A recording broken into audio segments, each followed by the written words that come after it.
Welcome back, everybody, to another deep dive. We got a really cool request from a listener who's interested in DIY home security, but specifically using webcams and how to do it on a budget. Okay. And they actually shared an audio guide with us called DIY Home Security on a Budget.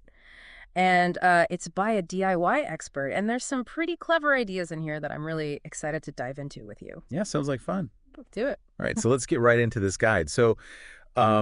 I guess it seems like multi-camera security systems are becoming super popular. Yeah, they are, definitely. And for good reason, right? People just want to feel safe and secure in their homes. Yeah, And having, a few extra eyes around can definitely give people that peace of mind. that makes a lot of sense. Yeah. But as you know, those pre-built systems can get really pricey, especially with the monthly fees. Yeah, absolutely. This guide has a great solution, though, repurposing old laptop webcams. That's a really good idea. I mean, think about it.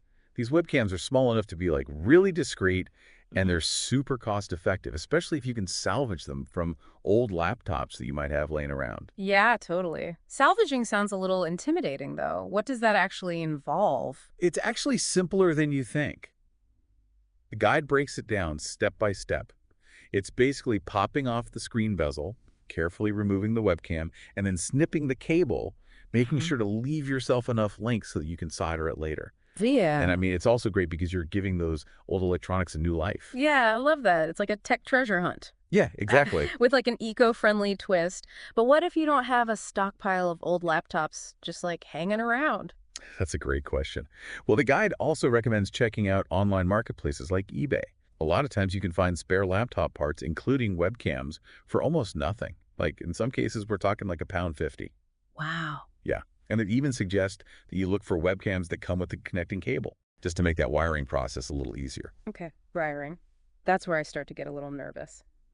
Is it going to require an engineering degree? No, not at all. Yeah. One of the great things about using webcams is that they use the, very common USB protocol. Okay. So any standard USB cable will do.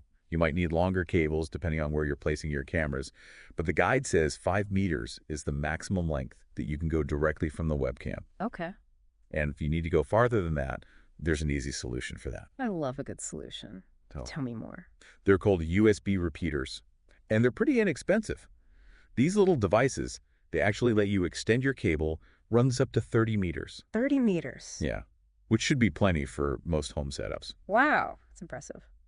Okay, so let's talk about the actual wiring process now. What tools do we need for this part? All right, so you're going to need a soldering iron and a multimeter. Okay. The guide goes into a lot of detail on the wiring process, which is based on the color-coded wires in the USB cable. So let's start with the ground connection, which is typically the easiest one to identify. Ground connection sounds important. Tell me more. All right, so usually you'll find screw holes that are ringed with copper on the webcam board, Mm-hmm. and that copper is your ground point. You can use the multimeter in what's called beeper mode to actually confirm which wire from your USB cable connects to that ground point. Gotcha. So we've got our ground wire sorted. What's next? Next up is your data connections. And these are usually a twisted pair of wires in your USB cable. The twisting helps reduce interference, which is pretty cool. Oh, that's clever. Yeah. Now, this is where it gets a little tricky. There's no standard color coding for the positive and negative data wires. Uh-oh. Yeah, so you might have to experiment a little bit. If you plug in the webcam and you get a USB device, not recognized error, just simply swap the two data wires and try again. A little trial and error. I can handle that. What about the positive connection? Is that as straightforward as the ground? Yeah, it's pretty close. Yeah. You're going to want to look for a small component on the webcam board. It kind of looks like a transistor. Yeah. That's your power regulator. Okay. Use the multimeter to test each of its contacts and find the one that connects to one of the wires coming from your USB cable, and that's your positive connection. Just be careful not to mistake the ground connection for the positive one. All right, so let me make sure I've got this straight. I've identified the ground wire, figured out the data connections, and located the positive connection. Got it. What happens next? Do I get to see this thing in action? Yeah. Now you can plug your newly wired webcam into your computer. It should automatically install the drivers. And just like that, you've got yourself a working digital video input. That's so cool. I can already picture a whole network of these little webcams like all over my house. Right. But how do you actually mount them? They're so tiny. That's a good point. Well, the guide has a really clever solution for that.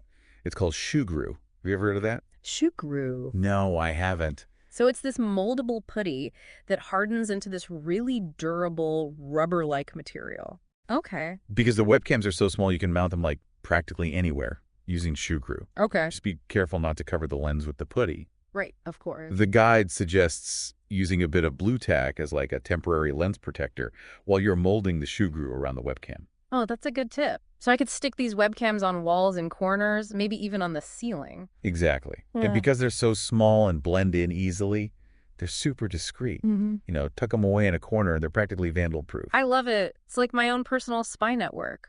It really is. So I've got my webcams wired up and mounted like a pro. Awesome. What's the next step in building out this DIY security system? All right, so now we move on to the central control hub.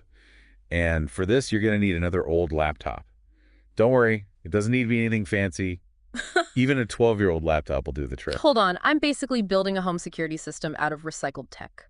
Yeah. That is brilliant. I know, it's pretty awesome. I love how budget-friendly and environmentally conscious this is. Yeah. One of the best things about this project is you're saving money, you're reducing e-waste, and you're creating a completely custom security solution all at the same time. Amazing. So once I've got my laptop hub set up, what do I do next? So you'll need to install some free video surveillance software. It's called ContaCam, CONTACAM. ContaCam. Got it. And this is where the magic really starts to happen. Oh, okay. I like magic. So what makes this software so special? Well, ContaCam lets you do so much with your webcams. You can add all your cameras to the software. You can record the feeds, set up motion-activated email alerts, schedule recordings, even create online backups, and access your system remotely. Wow, that's a lot. It's pretty impressive for free software. Right. It's really cool. This is starting to sound like those expensive security systems, except, I built it myself using old stuff. That's pretty amazing. It really is. Yeah. But it gets even better.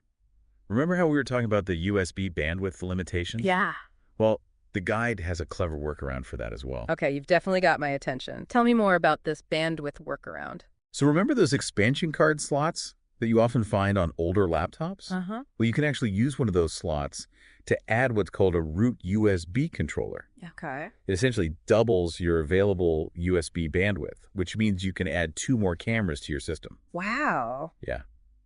The guide even gives an example where someone used an old Fujitsu laptop with an expansion slot and 2 internal root USB controllers to run a total of 6 cameras simultaneously. 6 cameras. That's incredible. I'm starting to feel like a surveillance mastermind. Yeah, me too. So where do I put this tricked out laptop hub? Well, the guide suggests finding a discrete location, maybe like a cupboard above a door where it's out of sight and out of mind. Yeah, makes sense. And here's another bonus.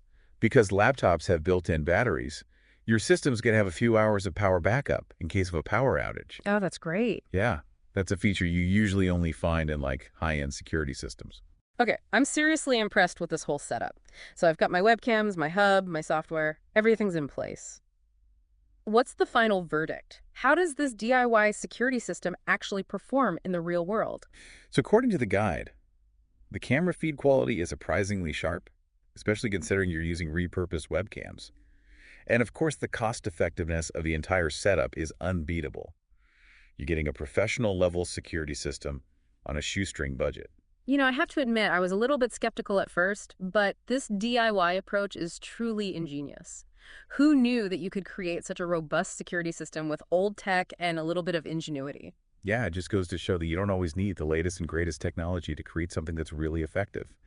Sometimes the most innovative solutions come from thinking outside the box and repurposing what we already have. Yeah, I couldn't agree more. This deep dive's already been packed with so much information and inspiration. We've gone from, salvaging old webcams to envisioning this fully customized home security system. It's amazing. But before we get too carried away with our DIY security domination, I think we should take a moment to consider the broader implications of this project. That's a great idea. I mean, it's not just about the technical how-to, but it's also about, exploring the potential uses and even the creative possibilities that this kind of DIY system unlocks. Exactly. So when we come back, we'll shift gears and dive into some creative placement ideas and discuss how this affordable, customizable system can be used in ways that you might not have even considered. Sounds good. Welcome back to the deep dive. I'm excited to explore some of the creative ways that you can use this DIY security system. Yeah. We've laid the groundwork. We know how to build the system. Now let's talk about putting it to work. Yeah. We were just discussing how this setup goes beyond just basic security. Right. It's about having that extra set of eyes, providing peace of mind, and even just checking in on things while you're away. Exactly. It's about feeling more connected to your home. Yeah. Whether you're monitoring, for potential intruders or keeping an eye on loved ones or even just making sure that the dog isn't getting into the trash. Yeah. It's funny you should mention the dog. I was thinking about some less conventional placements for these webcams. Okay. Forget the front door. What about a webcam strategically placed above the cookie jar? Now that's thinking outside the box. Yeah. I like it. Right. But seriously, the possibilities are endless. Imagine a webcam discreetly tucked away in your garden shed Okay. to keep an eye on, valuable tools. Yeah. Or maybe one pointed at your back gate Okay. where deliveries are often left. That's a great idea. Package theft is a real problem these days. But let's not forget about indoor applications. Right. What about a webcam in the living room? Not necessarily for security, but to check in on elderly relatives or young children? Absolutely. It can be incredibly reassuring Yeah. for both the person being monitored and their loved ones. Yeah. To know that someone is virtually there if needed. And think about the potential for pet owners. Imagine being able to check in on your Surrey friends throughout the day, I love that. making sure they're not getting into too much mischief. I'm sold. It's like having eyes everywhere. It is. But in a helpful, responsible way, of course. But let's talk about the practical side of things. With multiple cameras recording, wouldn't that generate a massive amount of data? That's a good question. Yeah. And that's where the beauty of that Conacam software comes in. Oh, okay. Remember all those customization options that we talked about? Yeah. You can set it to record only when motion is detected, which saves you a ton of storage space. Oh, that's great. You can also schedule recordings for specific times, Okay. like only at night or when you're away from home. So I'm not going to drown in hours of uneventful footage. Exactly. Like a relief. But what about privacy? I mean, I'm all for security, but I don't want to feel like I'm living in a surveillance state. Right? That's an important consideration.